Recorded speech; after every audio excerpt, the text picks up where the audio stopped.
Brian Norman Jr. came out and was speaking about the Tank Davis sparring and Edward De Los Santos sparring he had, and he was saying that I seen him sparring Edward De Los Santos last spring.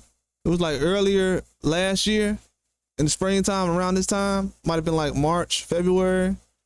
So he sparred De Los Santos after the Shakur Stevenson fight too.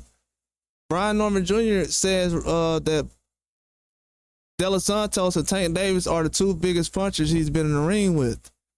And he said it's like quick, stiff, and explosive. You know, like punch is stiff, quick, explosive.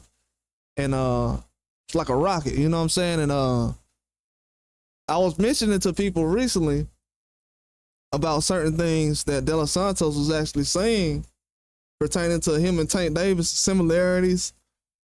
Now, mind you, Brian Norman Jr. has been in the ring with just about everybody. Jerron Ennis, Terrence Crawford. Now, I know people that say Terrence Crawford and Jerron Ennis, their power and everything, but you got to realize Terrence Crawford and Jerron Ennis they're wiry, skinny guys. They're not really, like, naturally wiry and skinny. I know they're a lot bigger now.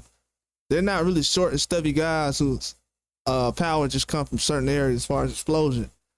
Terrence Crawford and Jerron Ennis, over time, has been able to break guys down to a certain spot where, even though they've been technical fighters, they started off as being extremely technical, and now the power is starting to translate.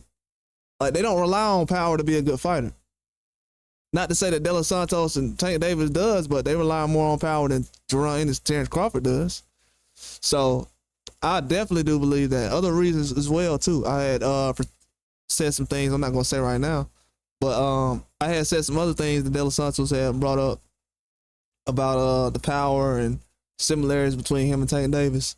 But this goes to show you that Lamont Roach was in there with a guy who is a mega puncher and walked him down. How is he not getting credit for this?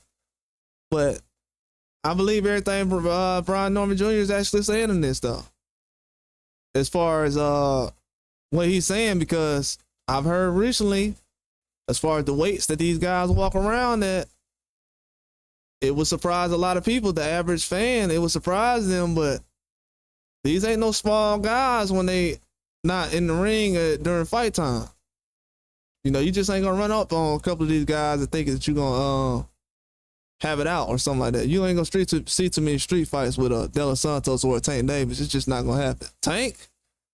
Want to hear the quitters? Nah, you ain't gonna see that. And De Los Santos, nah. But this, if you look at the size and the way they're built and their stature and their styles, that would have been a very amazing fight, man. I told people it might not happen now. Keyshawn's gonna fight him, which I'm very happy about. But this lets you know that Keyshawn is jumping in the ring with a guy who has the same amount of power as a Tank Davis. And I seen that when he was fighting Rayo. But he is an explosive puncher who has the same exact type of power. One of the most powerful punchers in boxing. Pound for pound. That's why I said when people was like, oh, De Los Santos, he look better than Shakur. Shakur is that good. Shakur is that good. And he wasn't running like y'all think. Getting away from one of the most powerful punchers in boxing is not running. And you walk the guy down one round with a jab. That's technical stuff, bro, that you can't just deal with. But as far as with that power, yeah, if anybody wants me to elaborate on this a little bit more, let me know in the comment section about the other stuff that kind of goes into this whole comparison and everything else. Cause I got more information as far as what I know, as far as my research on this. But I was just gonna put this out here for anybody who wanted to see it. But he did an interview on Mill City Boxing and told him that, tanking De Los Santos is one of the hardest punchers. And he's been in the ring with Terrence Crawford and Jerron Ennis. But that's all I got. Like and subscribe.